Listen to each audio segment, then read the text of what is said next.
Hey everybody, we are in week 4 of our series Don't Be Dumb, and I'm joined today by Eliana Davila. Davila. Yeah. Thank you for having me. I thought it was Davila. Davila is what my mom See, I like says. that. Yeah. So anyway, Ellie is one of our creative people here on staff and helps with videography and artwork and all sorts of things. So it's kind of an honor of mine to be able to introduce her to you all. So Ellie, say hello to everyone. Thank you. Hi everybody. Yeah. So we are in week 4 of Don't Be Dumb, and this was our senior Sunday, which means that there are kind of a mixed bag of people out there, right? There's people that are terrified because their little kids are getting ready to go off into the big world, and then there are other people that are saying your stuff is already packed and I will move it to wherever you want to go. So there's a mixed bag of emotions that are going on. But what we talked about this past Sunday was a principle that works for everybody. So whether you're about to graduate, whether you are in junior high, whether you're an adult, young adult, kind of middle-aged, or if you are in your senior years, this principle is at work constantly for every one of us. And the principle was this: direction, not intention, determines your destination. Meaning, it doesn't matter where you kind of intend to go, the direction that you're heading is going to ultimately get you to the place you're going to arrive, right? I mean, that just makes sense. So I thought we would start by me just asking you the question: have you seen this principle at work in your life in terms of maybe a time whenever you intended to go this way or intended to arrive at this destination, but you actually chose to go that way and it produced a different result for you? Yeah. Unfortunately, I feel like I've seen that more than once. I think we all have. Yeah, I think we all have. I think for me what comes to mind is just my first boyfriend. I remember I was like 15. My mom, that was like the rule. I couldn't date till I was 15. And I was about to start dating this boy, and my brother told me that it would not last and to like not even get in it, kind of like it's not worth the heartache and stuff. And I was just so mad at the fact that he would even say it was doomed before it began. And sure enough, I went that route and it did not go to marriage, of course, the direction that I hoped it would go, and just... Was it an ugly ending? It was 15, so it can only get it's so emotional ugly. no matter what. It was it was ugly in my heart and stuff. So what made you decide not to listen to your brother's counsel in that? Was it because it was your brother, or was there something internally inside of you that said, you know what, I know what's best for me? Yeah, I think when you're a 15-year-old girl, you somehow always think you know better, especially than your brother. So I think it's like a mix of both, between like just the idea that I had in my head and just like how much wisdom that lacked of, you know, how long I had known this boy, and like just even the foundation. You know, it's like it wasn't the easy way. Like it was just easier to like go through with it and go ahead and do that. Yeah, for sure. And pride, I think a lot of times gets in the mix because we don't like being told that what we're doing is going to produce a negative result. Because in the moment, it doesn't feel like it's producing a negative result. You're being affirmed. Someone's interested in you. You're interested in them. When you're 15. You know, you're 15. But you know what? The truth is, it doesn't matter if you're 15, if you're 25, if you're 40, if you're 50, 60, whatever. That there's something about whenever it feels right. In the moment, it's harder to see down the road, which I think is why we need to have wise counselors in our lives and people that are able to help give us some direction and things. So maybe that's one of the things that you can talk about in your groups is, first of all, be honest and share some of those times whenever you know you've been given or you had been given solid advice, but whether it was pride or you just were enjoying kind of the ride at the moment or whatever else, you decided to kind of go your own way. And again, be honest about it. There's no shame in this because we've all had these moments. But let's learn from each other as to kind of the root cause of why we tend to reject wisdom rather than embrace it, and how there are negative consequences as a result of that. And I think that there's wisdom in accepting just like other people's wise advice, you know, because when you let pride get in the way and all these things, like what you end up doing is what a lot of people do, like you live and you learn and stuff. And if you can just like save yourself from that kind of heartache in the future, not necessarily just living in like regret from your past, like there's wisdom in accepting the wisdom of others and for sure. asking for it. For sure. Yeah, so in the message on Sunday, one of the things that we talked about was basically, we believe it was a parable essentially that Solomon was sharing with a small group of young men, and he was trying to give them wise counsel to say, hey, listen, there's this adulteress in this story, and there's this young naive person who is kind of minding his own business and is walking from point A to point B or whatever else, but yet she seduces him, and there's this diversion. And a lot of times we don't think that these small diversions are going to make much of a difference. You were telling me a story about your car. Yeah. And I know that the diversion was a little bit out of your control, but tell us a little bit about that. Right. So my first car I got for my first job was a $1,000 cash car off of Craigslist. And one of my first days driving to work with my new car, I was taking a left-hand turn, or at least that was my intention. Yeah. That's what I meant to do. And the steering wheel locked as I was taking this turn, and being a young driver then, I didn't really hit the gas in time, and I went straight through the gates of the Dallas Athletic Club. Oh, yeah. And that was not the route that I intended to go. And man, I lost my little car. That had consequences. Oh, so where that breaks down is your wheel locked up, and so it was out of your control. It wasn't where you intended to go. But there were consequences associated with that, right? Yeah. And that, whether it deemed your insurance or you had to come up with some out-of-pocket money, or 2 tickets. 2 tickets, for something that was kind of out of your control. Yeah.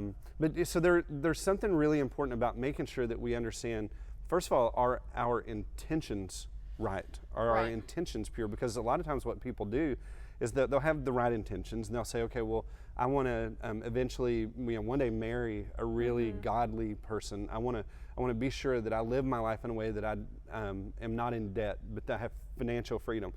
But yet, while they're kind of moving through life, and whether it's the teenage years, college years, young adult years, whatever, they want to remain faithful to a spouse at some point whenever they get married, but yet they make terrible choices in the way they date, and giving up their purity, and maybe it's accumulating massive amounts of debt. And so they have this great intention of, there's going to come this point in my life, or this point in my life is going to show up where I kind of draw this line and suddenly everything is going to be different. But the reality is you may intend to get there, but if you are not moving in the direction that will ultimately get you there, you're going to wind up in a very different place. And you see this over and over and over in people's lives. Yeah, I think you just have to set that foundation from the get-go. Like, why do you want to be 20 years down the line with all of these regrets and these hurts when starting today you can just change the direction, change the decisions you're making, and not only think about like one day, but plan and people lack so much action, like why do you need to get to this point and see how heartbroken you are, or how in debt you are, or how broken you are really to make these changes? Yeah. So one of the things that you said is you got to change direction, and we talked in the message about, for a lot of people, well, let me kind of back up. So we talked in the message about, if you're going the wrong direction in a car and you realize it, there's a good chance that you can course correct that and you're back on track in an hour, or maybe you went a day's worth out of the way or whatever. Right. But really, in a day or two, you can completely fix that issue. Right. But whenever you're going the wrong direction in your life, that sometimes you don't even notice it until decades later, and you've already made such devastating decisions along the way. They didn't feel devastating along the way, but along the way you've been making devastating decisions that whenever they produce their fruit, you're going, oh my gosh, I did not intend to be in this spot. I never intended to be in this place. So here's what people do. They come to us in counseling, and they basically say, here's where I am, and I need you to fix me. Or here's where my kid is, and I need you to fix my kid. And the sad truth is we can't fix that stuff. Like we just can't. We can't fix poor parenting over a long period of time. We can't fix deficits in marriages that have been accumulating over a long period of time. We can't fix that, because what has already happened, and we don't have a magical wand to change the past. Right. So what a good pastor, and I think a good counselor and a good friend, is able to communicate to somebody whenever they come and say, fix me, is I can't fix you, but I can help you fix your future. Like, I can help you change the future. Yeah, you're not hopeless. Yeah, it requires what? It requires a new direction. If moving in this direction has gotten you here and you want to get over here, there's only one way to make that happen, and that's to actually course correct and shift your focus and begin to move in a new direction. Why do you think that for us talking about it right now, it makes perfect sense. Why do you think for somebody who's in the middle of whatever their struggle is, and we say it requires that you change direction, it requires that you stop accumulating debt, it requires that you start to prioritize your spouse, it requires that you're going to have to begin to discipline your children, it's going to require this shift in the way you've been thinking. Why do you think that shift is so difficult for somebody who says they want a different result, but they resist moving in a different direction? Like, does that make sense? Yeah, no, it does. I think it's because it's so different. You know, like, we're creatures of habit. And once you've spent 20 years in this habit, like, it's not the easy way out. It's all straight and narrow type of thing. I mean, it's like the same thing with, like, working out. If I want a six-pack tomorrow. I tried working out last weekend, and I literally almost needed help getting on this stool. My legs, He wobbled on the stool. It's terrible. Terrible. But I'm going to keep doing it because I need to but lose it's not weight. easy. No. You know? Not at all. Go ahead. It's not easy. It requires like a different discipline. It's like a personal culture shift to think like, man, if this is the way that I'm treasuring my husband or wife, or this is the way that I want to versus the way that I am now, or the way that I'm raising my children's, or even if it's little directions and decisions and just like your intimacy with Christ, like there's something different and difficult, and it requires that discipline and that I don't know, you need to like break down that wall of pride and there's even shame. Because there are, go ahead, build on shame. What do you mean by that? Shame, just like being so helpless and I guess feeling like your situation can't change or that you're not good enough, pulling your self-worth into it. I deserve this. Right, you right. know, Just I made all these choices, that. which is maybe true. You made all these choices that got you to this place. I was like, not the day to but deserve you don't, it. Yeah, well, I mean, Well, we don't deserve in our sinful decisions, we probably do arrive at where we belong. But because of who we are in Christ, that's not really where we belong. Right.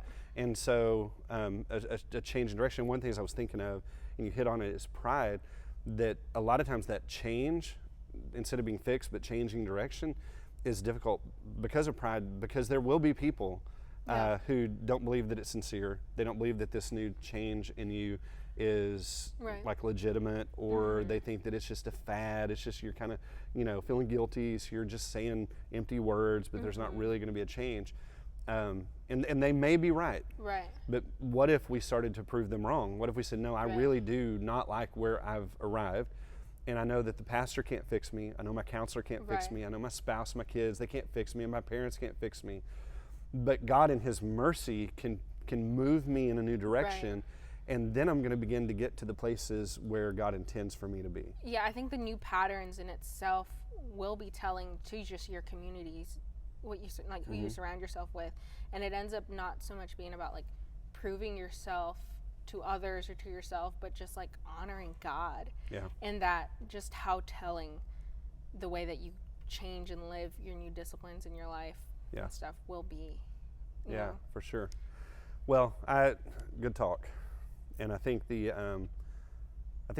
again, the big takeaway, and maybe something you talk about in your groups, is our tendency to want someone to fix us in the middle of our bad decision, as opposed to saying, okay, I have to deal with the fruit of the bad decision, but I don't have to stay here. And the way forward into better territory is to change my path. I got to get on a different path to get me where I ultimately want to be. And so talk about in your groups, what is it that keeps you from moving to the other path? What is it in terms of your pride or guilt or shame, any of those things? What is it that you're afraid you're going to have to give up to get on this other path?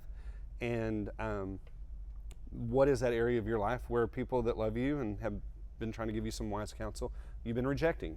And you're now realizing that it's taken you to a place, your choices have taken you to a place you don't want to be. And how can you begin to not only embrace, but then begin to live out the wisdom that they've shared with you? So one more verse, or just one verse that I wanted to throw out there today is Proverbs 4, starting in verse 25. It says, let your eyes look directly forward and your gaze be straight before you. And then it says this, ponder the path of your feet. So the writer of Proverbs understands that our life, it's a path, it's a journey, and we're on this journey. It says, ponder the path of your feet.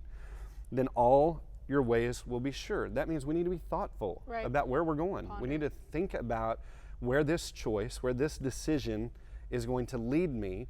And that's true for everybody. That's not just people that are just graduating from high school. Oh, no. It's parents, grandparents, it doesn't matter. Like every single person, take your pulse if you're breathing, like it's for you too.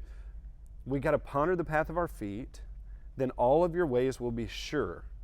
Do not swerve. Once you figure out this path, do not swerve to the right or to the left.